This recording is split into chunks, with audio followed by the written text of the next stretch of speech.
Welcome to another edition of the Plan Well podcast, hosted by owner and attorney of Cary Estate Planning, Paul Yokobitis. Hey everybody, it's Paul with another episode of the Plan Well podcast. And today I wanted to give you a little bit of an update as to where things stand currently with COVID, business operations, North Carolina phase 2, the results of the statute we had talked about previously about the e-witnessing, e-notary, current status of our operations, current status of hearings in North Carolina, critical filings, estates, those sorts of things. We might as well start with, a term that has become, more common than probably ever before, phase, right? So we just left phase 1. We're now in phase 2. And to date stamp this for you, this is May 29th, the morning of May 29th, that we're recording this episode. And we're in phase 2. It's been about a week. It started 5 p.m. last Friday. And so we essentially are in this sort of recommended stay home, right? Stay home as much as it makes sense, but you can go out and do things that are essential, and then even more things now. Salons are back open, which are it's a massive issue for a lot of people who have been struggling for probably more than 2 months without a haircut, and who have declined trying to do their own COVID cut. There is reduced capacity restrictions. Obviously, there has to be masks and social distancing as much as possible. Some restaurants are back open, bars not so much, breweries for takeout and for bottles and that sort of thing are open.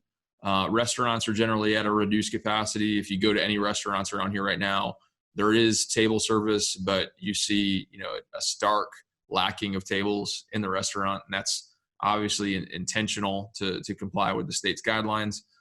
If you look around, there's a lot more toilet paper. There's a lot more paper towel. Things have seemed to slow down when it comes to rushing these sorts of essentials, or what we thought were essentials.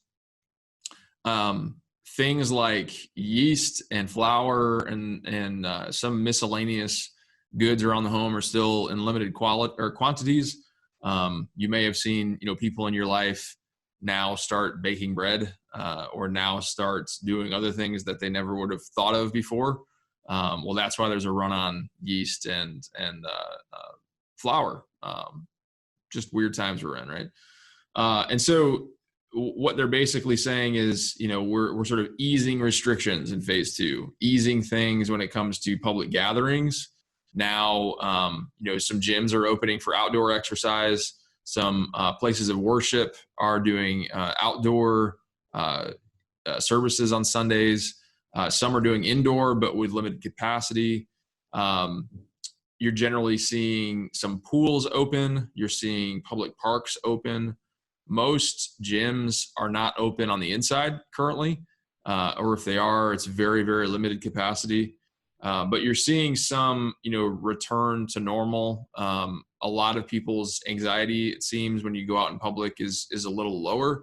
Although the exception to that seems to be in grocery stores, and that's more so because it's so obviously evident that things are a little different right now.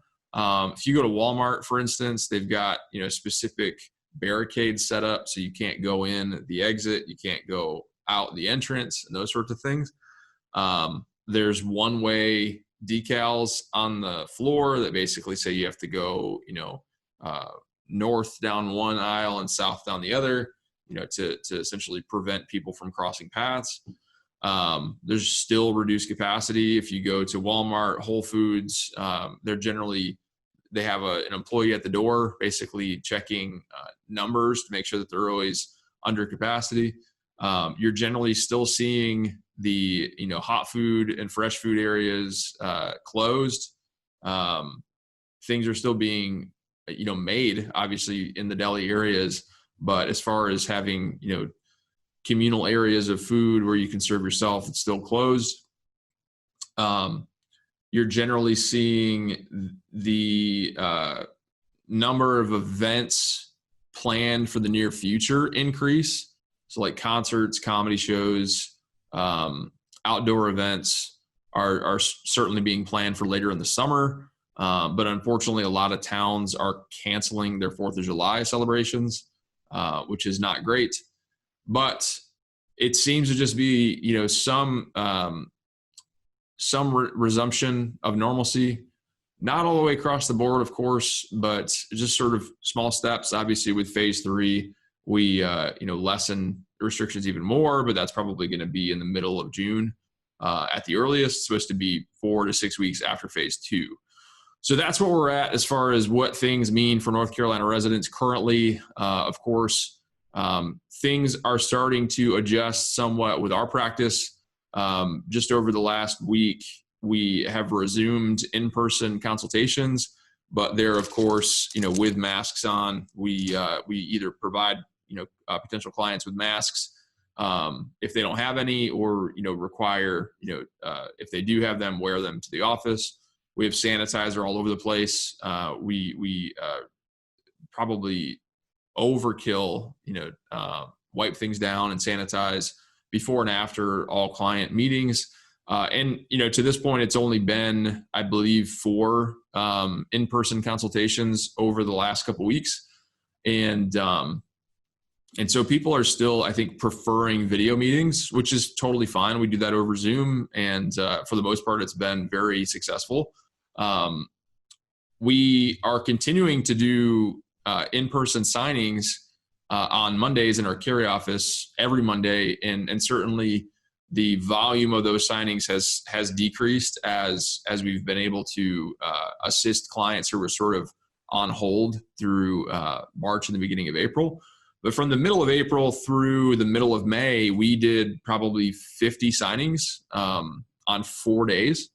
And so it's been busy, from like a project management and preparation standpoint. But it's been great. We've had amazing feedback, amazing shows of gratitude, and people just so thankful that we've been able to assist in getting them to a point of peace of mind, that they've got valid documents in place, that their strategy is legal, valid, will work the way they want it to. And that they're not just sort of waiting around until, whatever normal will be to get things done.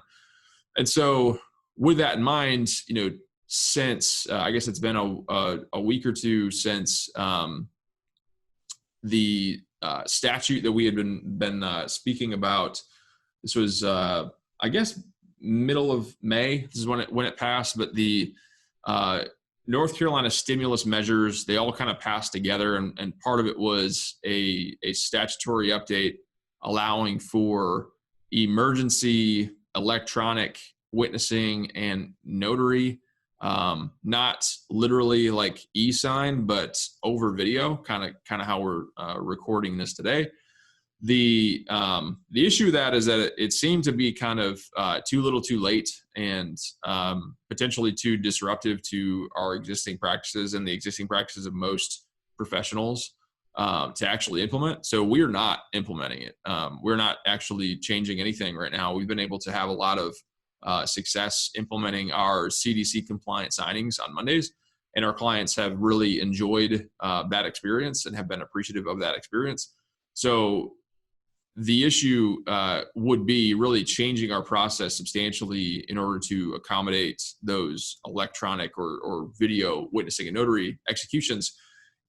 We think it was just going to be too untenable and burdensome for clients, especially because, we're talking about having to have, pretty tech savvy clients who are able to, maneuver their webcam to be able to show us them, obviously in real time, but also simultaneously show their execution, be able to modify and rearrange the webcam. But it was also the additional attestation clauses and the formalities of execution that we're going to have to change in all of our documents would have required us to retool, all of those signing pages. But also the real-time transmission of not just the footage of the execution and the signing, but the ability for clients to get those documents to us. There was just too much room for error. They would have to either have a scanner that could handle that volume of paper to be able to scan their version or their end, basically whatever they were signing, to us, or they'd have to mail the documents to us for us to then finalize everything. And so it just, from our perspective, in our opinion, it was just too untenable. And the process that we had already created to do COVID or CDC compliant signings was working so well that we just didn't see a reason to change anything. And so we didn't. So we're continuing to do our Monday signings. And obviously the volume of signings, continues to, or will continue to go down as we're clearing out the people who needed to catch up and get their signings done. And so we haven't heard any complaints. Everybody's been, very happy, grateful, appreciative with the measures that we've taken and how safe that we've been able to coordinate everything. And so even though this law passed, we're just not going to utilize it. The other issue is it's only good until August 1. And so we would be faced with the potential of then reverting back to our traditional model of signing, and then sort of dealing with the potential fallout of having to probate these wills that were executed in the meantime. So over the course of those, month or several months, that were actually executed according to the video witness and notary statute, and any sort of pushback or issues that could have came from that, because frankly it's never been done. So no clerk has a procedure in place yet to be able to approve these wills for probate. And so people are, it's just too much of a risk, too much of a hassle for potential executors in the future to have to navigate those waters that are, pretty unknown at this point. And so, it also expires August 1st. And so, it's really short-lived. Again, I think it's too little too late and too burdensome to actually implement. Last little piece of update is as it pertains to the current status of hearings and courts in North Carolina. All courts are still open to some degree for critical filings and to check on statuses of estates and those sort of things. And we currently have, probate matters throughout the state, all the way west into the mountains and east to Carteret County and anywhere in between. And so each courthouse is doing things a little bit differently. And obviously every clerk's office has different needs and abilities and case volumes and employee counts and that kind of thing. So everything will vary. That's pretty much the rule when it comes to the clerk's office. But those sorts of filings are still being made and are still due. So there's nothing, being told by that. We haven't seen any budging on any sort of deadlines or anything like that when it comes to filings. We are still opening estates like normal. We're still filing petitions for guardianship like normal. Most hearings are going to be postponed according to Chief Justice Beasley's order until August 1st. But some critical hearings are still being held, like domestic violence hearings and guardianship hearings. And so we've had the ability to do some filings for those types of not domestic violence, but guardianship hearings, just to keep the ball rolling and to still accomplish, the goal that our clients have. And so we're slowly coming out of this. Hopefully, this pace will resume or will continue, and we'll continue on this trajectory towards, some semblance of normalcy. Obviously, the jury's out as to what the fall will hold, but we know now that as a firm, and I think as a community, that we can weather the storm and that we can make adjustments to accommodate different needs.